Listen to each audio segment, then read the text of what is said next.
They told everyone there had been a conspiracy between Russia and the Trump campaign. Yet on this central question, the special counsel's finding is clear. Case closed.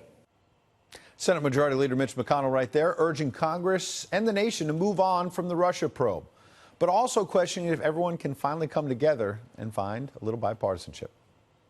With an exhaustive investigation complete, would the country finally unify to confront the real challenges before us? Or would we remain consumed by unhinged partisanship and keep dividing ourselves to the point that Putin and his agents need only stand on the sidelines and watch us as their job is actually done for them?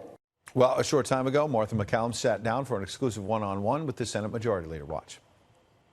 So you gave a big speech this morning about the end of the Mueller investigation. You also called out sort of partisanship on both sides in terms of the theories, the conspiracy theories that are out there. Do you want both sides to put this to rest? I think we ought to put it to rest. Mueller spent 2 years on this. He interviewed hundreds of people. He reached the conclusion there was certainly no collusion on the part of the president's part. He brought no charges on obstruction. They indicted a number of Russians. It was clear what the Russians are trying to do. He pointed it out to us. What else do we need to know? It's time to move on. Well, some would say, Senator Graham among them and the president, that we need to investigate the origins of what happened here in the intelligence agencies. Are you in favor of that, or do you want them to drop that as well? Well, that's a decision for the Attorney General, and I think there is already an Inspector General investigation going on of how the investigation was initiated. These Inspector Generals in each department are genuinely independent people. I understand he's going to report at the end of May. And so we'll get an answer to the question of how this whole investigation began from the IG and the Justice Department. What about the Senate investigation? Are you in favor of that being part of it, too? On what the IG has to say as to whether there's anything else for us to take a look at. I think if he indicates that there was some suspicion around the opening of the investigation, Senator Graham might well decide that he wants to take a look at that.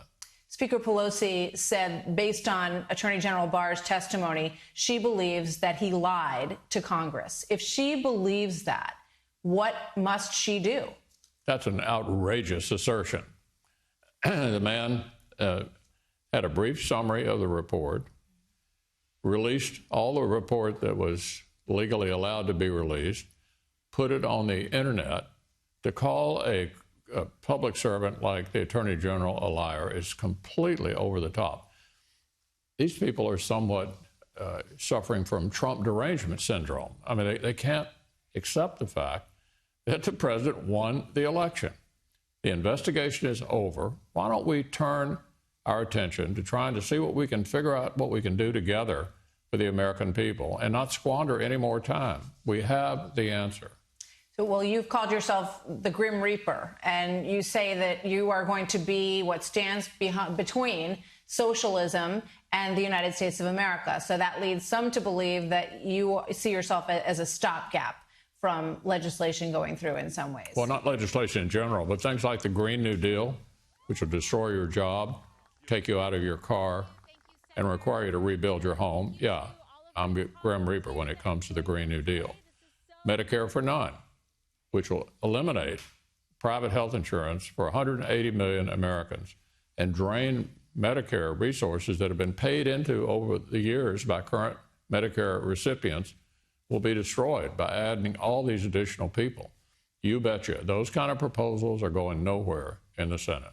So Bret Baier and I did a town hall with Bernie Sanders, Senator Sanders, a couple of weeks ago, and we asked the audience, how many of you have private insurance? And most of them raised their hand through their employer. How many of you would be willing to give it up for Medicare for all?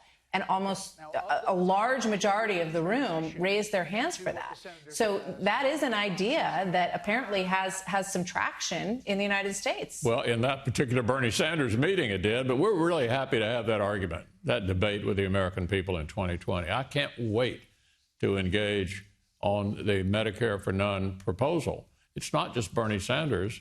There are 4 other credible colleagues of mine running for president saying they've signed up for the Medicare for None, and they've also signed up for the Green New Deal. So we're happy to have that debate. I can't wait to have that debate with the American people in 2020. What do you say to those who say, you know, the GOP has not come up with a plan of their own?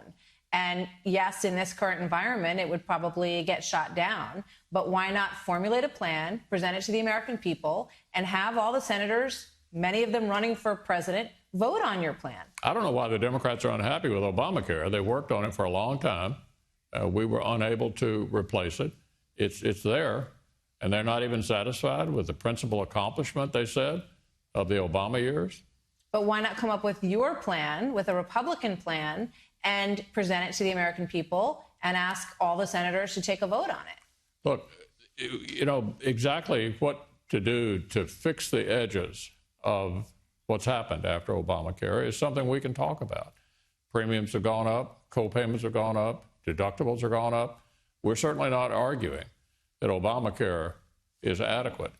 But what I don't understand is why they're so dissatisfied with it. They made such a big deal out of getting it passed, out of the president signing it. If they are willing to admit that there are problems with Obamacare related to the cost, the deductibles, the co-payments, we'll be glad to work with them on that. So you're saying it must generate from Democrats. You are not going to there's not going to be any generation of a fix for Obamacare that's going to come through the Congress on the Republican side. How would we be able to adjust health care in a way that we would like to with a Nancy Pelosi-led House? It's not possible. So in terms of the Senate, you've got a lot of your colleagues that are running for president in 2020. Joe Biden, a former colleague, is at the top of the list right now in terms of the polls. Do you think that lasts? Oh, gosh, I don't know. I'm not an expert on Democratic presidential politics. What we do know is that we have an awful lot of candidates running, and it's fun to watch. Almost the Kentucky Derby was last weekend. There are more Democrats running for president than we had horses. But, you know, in terms of Joe Biden, just staying with that for a moment, he talked about China the other day, and he said, you know, everybody says China's going to eat our lunch. Come on, man. Not bad folks. They're not competition for us, China, said Joe Biden. What do you think about that? I can't believe Joe would say that after 8 years. That China's been eating our lunch for a long time, stealing our intellectual property, making it difficult to do business in China. Joe knows better than that. China is a serious competitor. You have 34 Senate seats up in 2020. Which ones do you think are the biggest concern for you? Well, we think we have a big pickup opportunity in Alabama, a seat that we unfortunately lost a couple of years ago in a special election. And then we're going to have some serious challenges in places like Colorado and Arizona and North Carolina and maybe Georgia. What do you encourage the GOP senators out there to run on besides the economy? Well, what we're going to be running on, in addition to bragging about the economy, which is about as good as it's been in 50 years, is we need to stop America from becoming something it's never been, a socialist country. Things like the Green New Deal and Medicare for None will fundamentally change America into something it's never been before. And we're happy to have a debate about that. We want the 2020 election to be a referendum on what do you want America to be like, a free enterprise society or something very, very different from what it's ever been. Are you shocked that that's the conversation that we're having in the 2020 election? It is shocking. I never thought in my lifetime that we'd be debating fundamentals like a free enterprise system in America. So in terms of, you mentioned the Kentucky Derby. What did you think about the outcome there? Do you think that I had Maximum Security's owner on last night. He's not a happy man. Well, the president didn't seem to like it. No, he didn't. Yeah, the stewards apparently make these calls, and they appeal it to the Kentucky Racing Commission.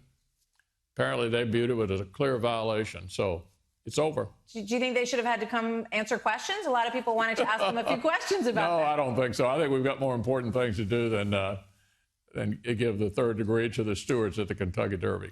Senator McConnell, always good to see you, sir. Majority Leader. Thank you very much. Thank you.